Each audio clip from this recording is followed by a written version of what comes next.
They say revenge is a dish best served cold. What they don't tell you is how satisfying it tastes when someone destroys their own life while you simply watch. I'm Tyler Grant, 31 years old, corporate accounts manager, the kind of man who still believes a handshake means something and that keeping your word isn't negotiable. 5 years ago, I married Madison Carter when she was 23, fresh-faced, ambitious, working as a marketing coordinator at some startup downtown. She had dreams then, real ones. 2 years into our marriage, Madison quit her job. Said she wanted to build our home, focus on us. I didn't argue. Hell, I was proud. My wife wanted to be a wife. In a world where everyone's chasing the next promotion, the next dollar, the next validation hit on social media, Madison wanted something simpler, something real, or so I thought. I bought our house 6 months before I proposed, a modest 3-bedroom colonial in a decent suburb, nothing fancy but solid. Good bones, my father would have said. The deed's in my name. I put down 20%. Been making payments for 6 years now. Madison moved in after the wedding. Made it feel like home with her touches. Throw pillows, candles, family photos on the mantle. We've got 2 cars, my reliable Honda Civic with 140,000 miles, and Madison's Nissan Altima that I bought her for our first anniversary. Both paid off. No debt except the mortgage. I work 50-hour weeks managing corporate accounts for a mid-sized firm, bringing home enough to cover everything we need and most of what we want. Madison manages our life. Grocery shopping, cleaning, social calendar. The 1,000 little details that keep a household running. It was a good life. Simple, honest. Built on the foundation that I'd provide, and she'd manage what we were building together. We talked about kids. When the time is right, Madison always said when I brought it up. When we're really ready. I figured she meant financially ready, emotionally ready, the practical considerations young couples discuss. Looking back, I realized Madison kept moving those goalposts. Every time I brought up starting a family, she had a reason to wait. Just a little longer. Just until this or that lined up perfectly, I should have paid attention to the shift. It started about a year ago with her friend group, Ashley, Brittany, and Jen. 3 stay-at-home wives who turned lunch dates into careers and Instagram posts into full-time jobs. At first, I didn't mind. Madison seemed happy, fulfilled. She'd come home from their coffee dates energized, laughing about inside jokes I didn't understand. But something changed. The girls' nights became more frequent, twice a week, then 3 times. Madison started using phrases I'd never heard from her before. Financial independence, living my truth, empowerment. She'd scroll through Instagram for hours, showing me pictures of women on vacations I couldn't afford, wearing clothes that cost more than our monthly grocery budget. Look at Sarah's trip to Santorini, she'd say, shoving her phone in my face. Isn't that amazing? Yeah, it's nice, I'd respond. Must be nice to have that kind of money. We could have that kind of money, Tyler, she'd reply with growing excitement. We just need to think differently about opportunities. I'd nod and change the subject. I figured it was harmless. Friends comparing lives, dreaming about bigger things. Everyone does it. 3 weeks ago, Madison barely touched her dinner. I'd made her favorite, chicken parmesan with garlic bread. But she sat there texting frantically, her plate growing cold while her thumbs flew across her phone screen. What's so important? I asked. She didn't look up. Girl stuff, she replied dismissively. You wouldn't understand girl stuff. 5 years of marriage reduced to you wouldn't understand. I finished eating in silence while Madison giggled at whatever was lighting up her screen. When I started clearing dishes, she finally put the phone down. Ashley's doing really well with her new project, Madison said, like I'd asked. What kind of project? I questioned. Just online stuff. Business stuff, she answered vaguely. Evasive? Madison used to tell me everything, every detail of her day, every conversation with her friends, every random thought that crossed her mind. Now I was getting business stuff. That night, I lay in bed listening to Madison giggle in the bathroom. Light from her phone screen leaked under the door for 2 hours. 2 hours. Whatever conversation she was having, it was more engaging than anything we'd talked about in weeks. I didn't think much of it then. I trusted her, completely, absolutely. The way you trust someone you've built a life with, someone who chose you and keeps choosing you every day. I was an idiot. Thursday evening, tonight, I'm on the couch watching the Lakers game, my usual after-work ritual. Beer in hand, feet up, unwinding from another long day, managing difficult clients and impossible deadlines. Madison left for girls' night 4 hours ago, kissed my cheek and said she'd be home by 10. It's almost 11 when I hear her car in the driveway. She enters with energy I haven't seen in months, practically vibrating with excitement. Eyes bright, movements quick and animated. I mute the TV, study her face. This isn't the tired contentment of a good evening with friends. This is something else entirely.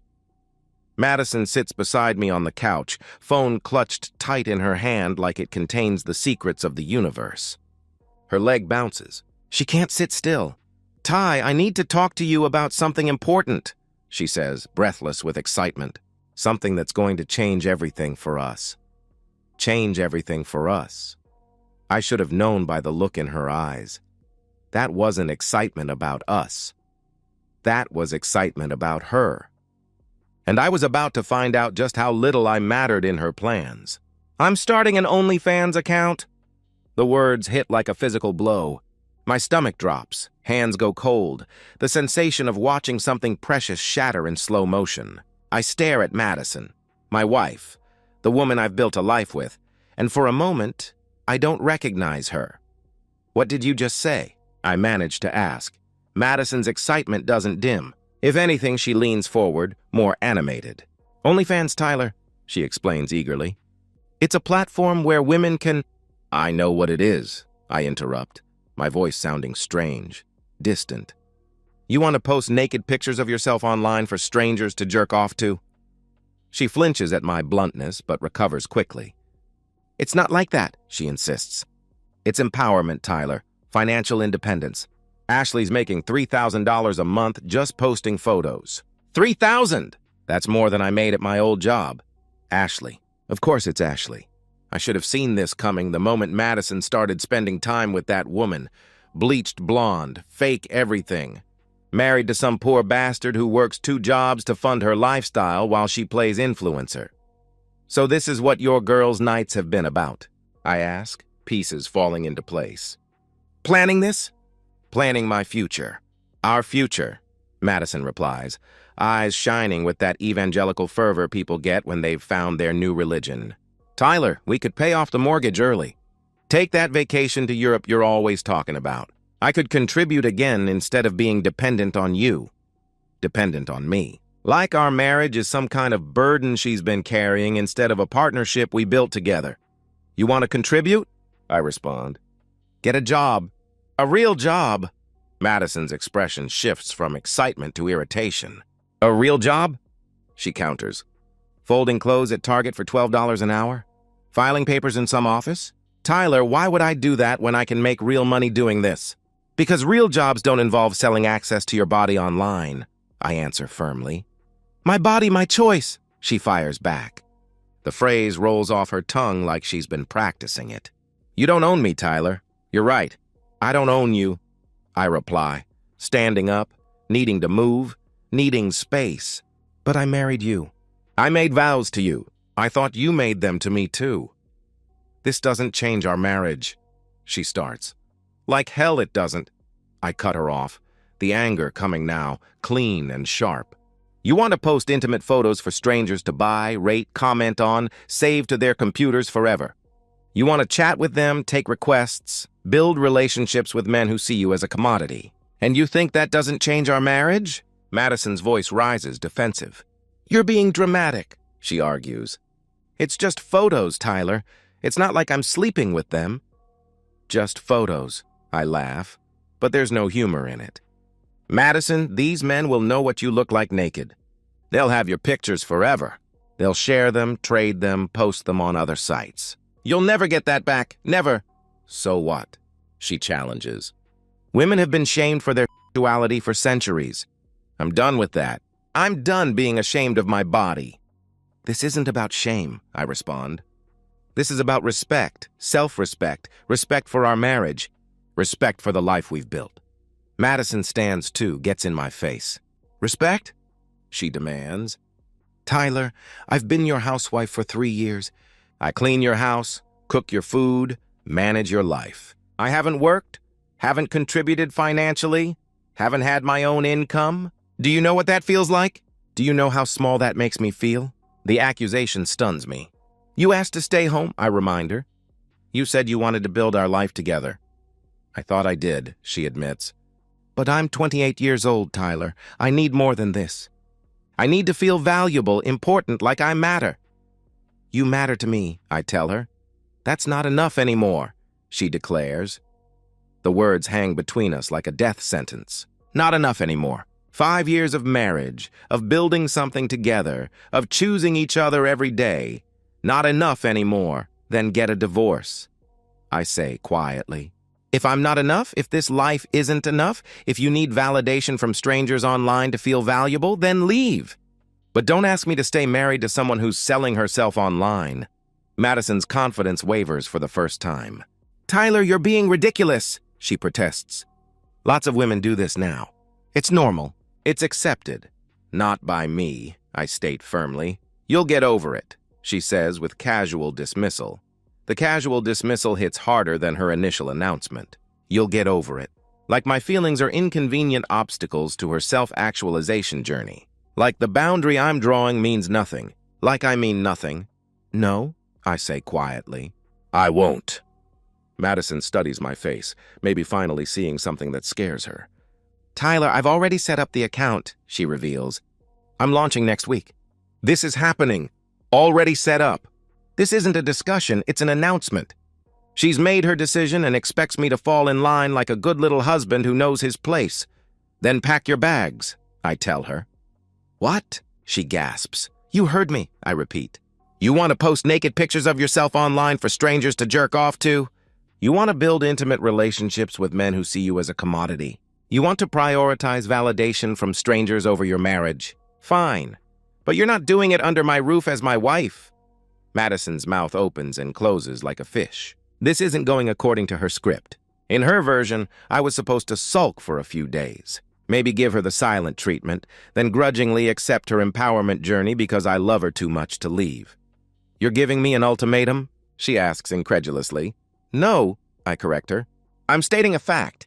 You made your choice. Now I'm making mine. Madison's voice gets shrill, desperate. Tyler, you can't be serious, she pleads. You're going to throw away 5 years of marriage over this? I'm not throwing away anything, I answer coldly. You are. I grab my pillow from our bed, walk to the guest bedroom, lock the door behind me. Through the wall, I hear Madison pacing, her voice rising as she calls Ashley. He's being such a baby, I hear her tell Ashley. He'll get over it. He has to. Where else is he going to find someone like me? That laughter, dismissive, confident, certain of her power over me, cements something cold and permanent in my chest. My wife just told me my feelings don't matter, my boundaries are negotiable, and my marriage vows mean nothing. She thinks I'll cave because I always have about smaller things. Dinner choices, weekend plans, social obligations. She's wrong. I lie awake all night, but there's no anger now. Just cold, crystalline clarity. Madison chose strangers on the internet over her husband. She chose easy money over hard work. She chose validation from perverts over respect from the man who loves her. By dawn, I have a plan. She fell asleep thinking she'd won. I lay awake planning her divorce. By the time she woke up, I'd already decided exactly how this would end. She just didn't know it yet. Friday morning. I wake at 6, shower, dress for work like any other day. Madison's still asleep, probably exhausted from her late-night victory lap with Ashley. I leave without saying goodbye. The first of many calculated silences. At work, I attend my 9 o'clock meeting on autopilot. Marketing presentation about Q4 targets, quarterly revenue projections, the usual corporate theater. My manager asks my opinion on the new client retention strategy. I give him something coherent enough to satisfy. My mind is elsewhere. 10:30, I walk into his office. Family emergency, I tell him. Need a half day. David Peterson has been my manager for 3 years. Good guy. Understanding about work-life balance. He doesn't ask questions, just nods. Everything okay? He asks with concern. Will be soon. I answer. Approved immediately. I clear my desk, grab my jacket, drive across town to Robert Klein's office. My recently divorced coworker, Jake, recommended him after his own messy separation last year. Klein's expensive but worth it, Jake had said. Doesn't mess around. Gets results. The law office sits in a renovated Victorian downtown. All dark wood and leather-bound books. Robert Klein is exactly what central casting would order for a divorce attorney. 50s, silver hair, expensive suit, eyes that have seen every variation of human betrayal. Tyler Grant, I say, shaking his hand. I need a divorce. We sit in his office overlooking the courthouse. Ironic. Robert pulls out a legal pad, clicks his pen. Tell me about your situation, he requests. Married 5 years. No kids. Wife wants to start an OnlyFans account. I said no. She said I don't get a say.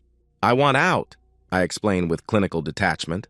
Robert's expression doesn't change. He's heard stranger things. Any jointly owned property? He asks. House is mine, I reply. Purchased 6 months before marriage, deed in my name only. Cars are paid off, both titled to me. I've been the sole income for 3 years. Shared bank accounts? He continues. Joint checking and savings, but I'm the only one who's contributed, I answer. I've got statements going back 5 years showing every deposit came from my paychecks. Any debt? He inquires. Just the mortgage. No credit cards, no loans, I confirm. Robert leans back in his chair, almost impressed. This is straightforward, Mr. Grant, he observes. No children, no shared assets, no commingled property. You keep the house, your vehicles, your retirement accounts. If she contests, we cite irreconcilable differences. If she cooperates, we can expedite. 30 to 60 days. Relief washes over me. Not relief from sadness, but relief from uncertainty. I have a plan. I have a timeline. I have control. Draft the papers, I instruct. I want this done fast. Robert pulls out a contract. My retainer is $5,000, he explains. Total cost depends on complexity, but for an uncontested divorce with these assets, you're looking at $8,000 maximum. I write the check without hesitation. Best money I'll ever spend. One question, Robert says. Any chance of reconciliation? Sometimes people say things in anger. None, I state firmly. Robert studies my face, nods. I'll have papers ready by Wednesday, he promises. How do you want her served? I want to be there when it happens, I tell him. Most people prefer, he begins. I want to see her face, I interrupt. Robert makes a note. Saturday morning work for you? He asks. Perfect, I confirm. I drive home that evening feeling lighter than I have in weeks. Madison's on the couch scrolling through her phone, same position as yesterday, probably researching OnlyFans strategies or chatting with her enabler friends. Did you come to your senses? She asks without looking up. I don't respond. I heat up leftover Chinese food, eat in silence, wash my dish, head to the guest bedroom. Madison follows irritated. Seriously? She demands. You're going to pout like a child? I close the door without a word, lock it. Madison pounds on it, demands we talk like adults. I turn on the TV, drown her out. Eventually, she gives up. Through the wall, I hear her calling Ashley. He's being such a baby, she complains to her friend. He'll get over it. They always do. More conversation I can't make out, then laughter. Yeah, he thinks he's teaching me a lesson, she continues. Like I need his permission to live my life. Every dismissive word, every laugh, every assumption that I'll cave makes my decision easier. Madison has no idea she's talking to a man who's already gone. Mentally, emotionally, legally, I've already left. I'm just waiting for the paperwork to catch up. The next 2 weeks become a study in contrasts. Madison continues her normal routine, coffee dates with Ashley, shopping trips, evenings spent curating her future OnlyFans presence. She treats my silence as a tantrum, something to wait out. She tells anyone who'll listen that Tyler's being dramatic about nothing. I overhear a phone call with her mother. Mom, Tyler's being ridiculous, she complains to Linda. I want financial independence and he's acting like I'm cheating on him. It's just photos. It's not even a big deal anymore. Everyone does it. Meanwhile, I operate like a man executing a business plan. I meet with Robert twice more, reviewing paperwork, confirming asset division, scheduling the serving. I move money. From our joint accounts into individual accounts Madison can't touch. Legally permissible since I earned it all. I change passwords on important accounts. I screenshot joint statements showing my sole contributions. I document everything with cold precision. At home, I maintain absolute silence. I don't argue. I don't engage. I sleep in the guest room, eat alone, leave early for work, return late. Madison's frustration grows. She wants a fight she can win, but I give her nothing. She mistakes my silence for weakness. She has no idea it's the silence of a man who's already left mentally, just waiting for the law to catch up. The night before, the serving, I sit in the guest bedroom reviewing the divorce petition one final time. Every detail is perfect. Every asset accounted for. Every loophole closed. No alimony. 5-year marriage where she hasn't worked for 3 years, but she's young and healthy and capable of working. Clean break. Surgical. I sign the petition, seal it in Robert's envelope, set it on the dresser. Tomorrow, Madison will learn what it costs to dismiss a man who keeps his word. She thought my silence meant surrender. She had no idea I was just waiting for the paperwork. By the time she understood what was happening, it would already be too late to stop it. Saturday morning. I wake at 6:30 earlier than necessary, but I want to be present for this. I make coffee, settle on the couch with SportsCenter, project the image of a normal Saturday morning. Madison's still in bed, probably sleeping, off another late-night strategy session with her enablers. The doorbell rings at exactly 9:47 a.m. David Lawson, the process server Robert arranged, is punctual, professional, efficient. Tyler, can you get that? Madison calls from upstairs, voice thick with sleep and irritation. I don't move from the couch. You should probably get it, I call back. Madison groans audibly. I hear her feet hit the floor, the shuffle of slippers on hardwood, the creak of stairs. She appears in my peripheral vision, wrapping a bathrobe around herself, hair messy, face puffy with sleep. She trudges to the door like she's answering yet another package delivery. She swings the door open. Madison Grant? The process server asks professionally. Yes, she responds, confused and slightly annoyed. You've been served, he states, extending the manila envelope with professional courtesy. Madison takes it automatically. Brain not yet engaged, still operating on autopilot.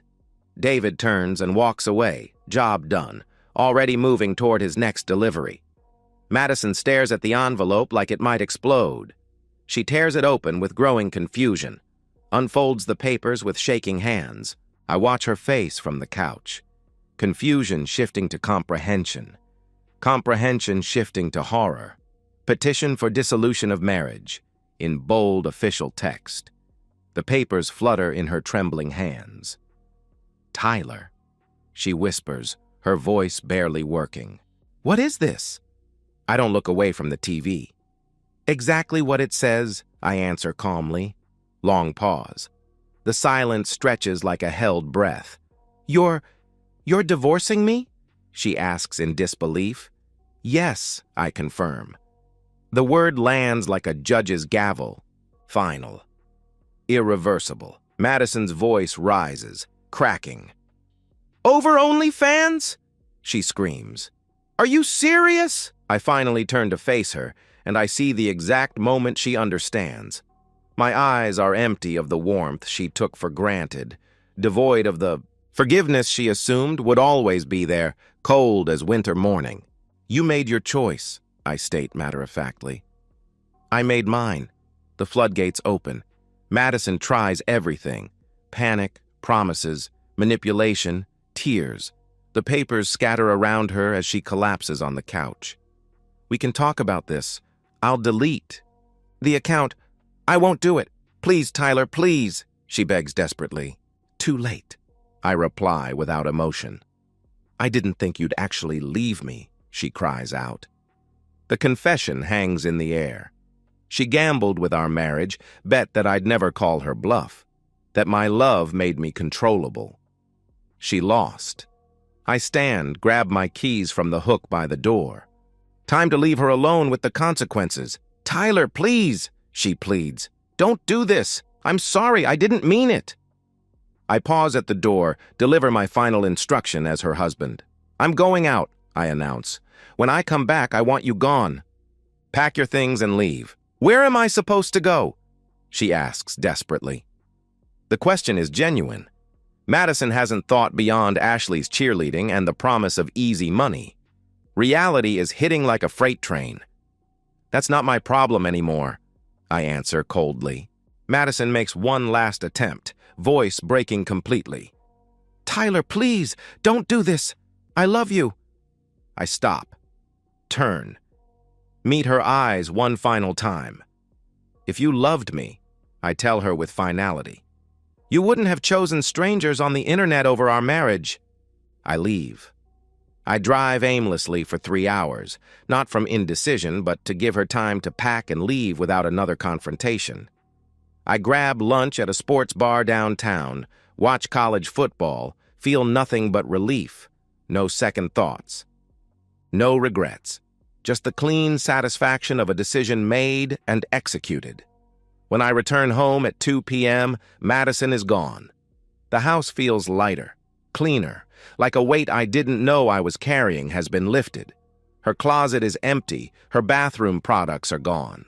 Her laptop, her makeup, her endless collection of throw pillows, all vanished. She's left her house key on the kitchen counter, the only considerate thing she's done in weeks. I pick it up, drop it in a drawer, exhale fully for the first time in 2 weeks. That evening, my phone explodes. First, texts from Madison, sent from her car. Tyler, please reconsider. I made a mistake. I love you. Please don't throw away our marriage. Then Ashley, how could you kick Madison out with nowhere to go? You're controlling and abusive, and she's better off without you. Block Brittany tries. Madison is devastated. You're destroying her over nothing. This is abuse. Block.Jen. I can't believe you'd abandon your wife like this. She needs support, not abandonment. Block. My phone rings at 8 p.m. Madison's mother, Linda Carter. I respect Linda. She's been good to me, treated me like a son. I answer. Tyler, Madison showed up here crying, Linda says with concern. She told us what happened. She said you're divorcing her because she wanted financial independence. Did she tell you she wanted financial independence by posting naked pictures of herself on OnlyFans? I ask directly. Silence. Long, heavy silence. Linda, I respect you, I continue. I've always respected you. But Madison made her choice. I made mine. This conversation is over. I hang up. The phone rings twice more. Linda again, then Madison. I silence it. By midnight, it's quiet. By Sunday morning, I've changed my number. By Monday, I'm back at work, functioning normally, already mentally moved on. I blocked everyone, changed my number, moved on with my life. Madison wanted independence. She got it. Just not the kind Ashley promised her. Saturday evening, hours after I served her with papers, Madison drives to her childhood home with 2 hastily packed suitcases and mascara-streaked cheeks.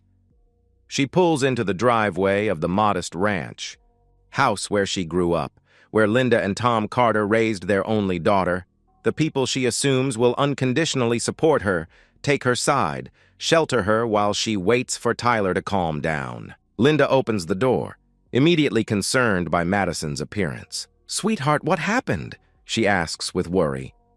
Why do you have suitcases? Madison collapses into explanation between sobs. Tyler's divorcing me, she cries. Over nothing.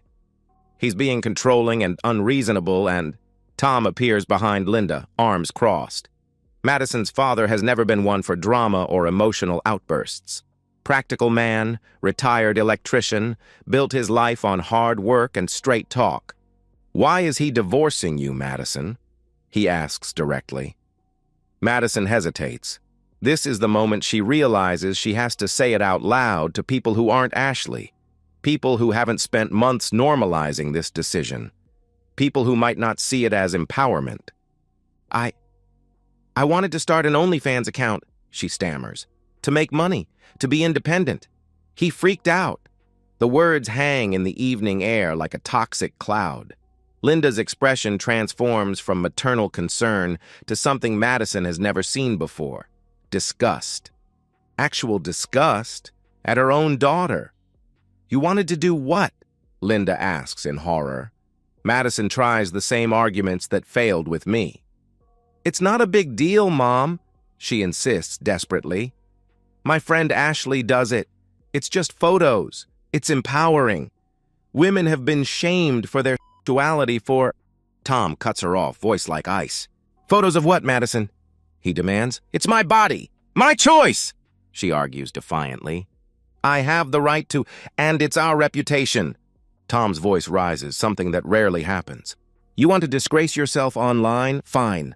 But you're not bringing that shame into this house. Madison's world tilts. This isn't how this was supposed to go. Parents are supposed to support their children unconditionally, right? Take their side against unreasonable spouses? Dad, she starts. Get out, he states firmly. The words are final, absolute. What? She gasps. You heard me, he repeats coldly. Get out. You made your choice. Live with it, Madison turns to her mother, desperate. Linda has always been her ally, her soft place to land when the world got tough. Mom, please, she begs. Linda crosses her arms, turns away, voice cold as winter. You should have thought about this before you threw away your marriage for... That, she says with disgust. The door closes in Madison's face. Not slammed, that would imply emotion. Just closed. Final. Done. Madison stands on the porch where she learned to ride a bike, where she posed for prom pictures, where she brought Tyler to meet her parents for the first time. Now she's locked out, disowned, cast out like some kind of pariah. She sits in her car for an hour, crying, calling Ashley. No answer. She calls Brittany. Voicemail. Jen. Voicemail. Finally, Ashley texts back. Girl, your parents kicked you out? That's harsh. You can crash on my couch tonight, but just tonight. Mark isn't cool with long-term guests. Madison drives to Ashley's apartment complex, carries her suitcases up 3 flights of stairs. Ashley answers the door in pajamas, looking uncomfortable, no longer the confident guru who's been pushing Madison toward this decision for months. Hey, so, listen, Ashley says awkwardly. Mark said you can stay tonight, but we really can't do more than that. You understand, right? It's not personal. Madison nods, numb. She sleeps on Ashley's scratchy couch that night, staring at the ceiling, listening to Ashley and Mark arguing in whispers in the bedroom. I didn't sign up for this. Mark hisses angrily. She's my friend, Ashley whispers back defensively. Your friend who just got divorced for wanting to do exactly what you do, he counters. You think I want that drama in my house? The next morning, Ashley's awkward, distant. So, where are you going to go? She asks uncomfortably. Madison doesn't have an answer. She scrolls Craigslist for rooms to rent, each listing smaller and sadder than the last. Studio apartments with roommates, converted basements, rooms in strangers' houses with shared bathrooms and no overnight guests allowed. Her phone buzzes with a text from Brittany. Hey girl, heard what happened? So sorry, but we can't get involved. Jen and I think it's best if we take a break from hanging out for a while. Hope you understand. The fair-weather friends scatter like roaches when the lights come on. The women who encouraged her, who made this seem normal and empowering, who convinced her that Tyler was being controlling, gone the moment supporting her becomes inconvenient. By Sunday afternoon, Madison is scrolling rental listings on her phone in a McDonald's parking lot, trying to find something she can afford with no job, no references, and no one willing to co-sign. The woman who wanted to be empowered can't even afford a value meal. She thought Ashley was her friend. She learned the difference between enablers and allies. By Sunday night, she was scrolling Craigslist for a room with strangers. By Monday, the woman who wanted to be empowered couldn't even afford dinner. The final divorce decree arrives on a Tuesday morning, delivered with the rest of my mail like any other piece of correspondence. I open it at my kitchen table, the same table where Madison used to scroll through Instagram while I talked about my day, the same table where she announced her OnlyFans plans 2 months ago. I read it once. Marriage dissolved, assets divided as ordered, No alimony, no further obligations. Clean, final. I file it in a folder labeled Legal Documents next to my mortgage papers and insurance policies, then make breakfast like any other Tuesday. My life has settled into a new rhythm. The house feels like home now. Fully mine, no longer a compromise between two different visions. I repainted the living room a color I actually like, bought furniture that serves function over Instagram aesthetics, converted Madison's abandoned craft room into a home gym. The space that once felt like walking on eggshells now feels peaceful. Work is going well. My manager mentioned I seem more focused lately. He's not wrong. I'm up for promotion to senior accounts manager, something that seemed impossible when I was constantly managing Madison's emotional needs and social drama. Turns out I have a lot more energy for career advancement when I'm not tiptoeing around someone else's mood swings. I'm dating again. Her name is Sarah, a physical therapist I met at my gym. 29, employed, ambitious, pays for her own coffee when we go out. We've been seeing each other for 3 weeks. It's early, casual, but promising. Sarah doesn't know about Madison yet beyond I'm divorced. I'll tell her eventually when it matters. For now, I'm just enjoying spending time with someone who respects herself and respects me. Sarah doesn't need constant validation. She doesn't check her phone every 5 minutes. She doesn't compare our dates to other couples' social media posts. She works full-time, has her own goals, contributes to conversations about topics that matter. Revolutionary concept. My co-workers asked about Madison twice in the first month after the divorce. We split, I told them simply. It wasn't working out. No one pushed further. Small blessing of keeping your personal life private, less cleanup when things implode. I don't mention Madison anymore. I don't think about her most days. She's filed under lesson learned in my mental catalog. Not with bitterness, but with the detachment of someone who successfully avoided a worse fate. Sometimes I wonder what our life would have looked like if I'd caved, if I'd accepted her OnlyFans career, if I'd prioritized keeping peace over keeping self-respect. Nothing good? I'm certain. Through a mutual acquaintance, Sarah from our old neighborhood who runs into everyone eventually, I heard about Madison's current situation. She lives in a cramped studio apartment with 2 Craigslist roommates, a college student who parties until 3 a.m. and a woman in her 40s going through her own messy divorce. Madison works part-time at a coffee shop downtown, barely covering her share of rent and utilities. She never launched the OnlyFans account. The fantasy died with our marriage. Turns out posting naked pictures online is less appealing when you're desperate for rent money than when you're living off your husband's salary. Ashley stopped returning her calls after the divorce became final. Apparently, a divorced friend with no money isn't as fun as a married friend with disposable income for shopping trips and expensive lunches. Brittany and Jen distanced themselves quickly. Nobody wants the cautionary tale in their friend group. Nobody wants to be reminded that actions have consequences, that husbands might actually leave, that empowerment without wisdom leads to isolation. The mutual acquaintance, Sarah from our old neighborhood, saw Madison at Target last week. She looked tired, worn, older than 28. She was buying ramen noodles in bulk, store-brand everything, counting exact change at checkout. When Sarah asked how she was doing, Madison replied, "Fine," and excused herself quickly. Sarah told me she seemed embarrassed. I absorbed this information without satisfaction or pity. Just acknowledgement. Madison made a choice. She faced the consequences. That's how life works. I don't need revenge updates or the satisfaction of watching her struggle. I protected my self-respect, my values, and my future. That's the only thing that matters. I deleted Madison's contact information months ago. Changed my number. Blocked her family on social media. I don't need closure, don't need final conversations, don't need to know how her story ends. My story moved on. Some people learn that attention isn't love, and validation isn't value. Madison learned it too late. I learned it just in time.